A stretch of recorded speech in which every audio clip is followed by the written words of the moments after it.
வணக்கம் உறவுகளே. இப்போ என்ன பார்க்க போகிறோம்னா, இது வந்து பலா மரம்ங்க. இது வந்து கறிப்பலா. இந்த பலா பழத்தை பாருங்க, 3 வருஷம் அது மரம்.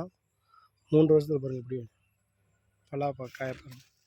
இது 2 கிலோ 2.5 கிலோ தான் வரும். இதை பார்த்தீங்கன்னா நீங்கள் சமைச்சு சாப்பிட்லாம். இந்த பலாயை நீங்கள் சாப்பிடும்போது கறிக்கு சமமான இந்த பலா. கறி சமைச்சு சாப்பிட்டா என்ன டேஸ்ட் இருக்குமோ அதே டேஸ்ட்டு இந்த பலாவில் இருக்குங்க.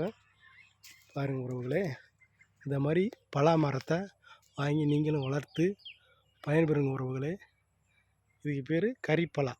பாருங்கள், 3 வருஷம்தான் ஆகுது. பாருங்கள் எப்படி காய்க்குன்னு பாருங்கள். பாருங்கள், அங்கே 2 பிஞ்சு இருக்குது, இங்கே ஒரு பிஞ்சு இருக்குது, இங்கே ஒரு பிஞ்சு இருக்குது. பாருங்கள், அங்கிட்டு பூக்குது. இங்கே பாருங்கள், இங்கே ஒரு பூ பூக்குது பாருங்கள். சரிங்களா,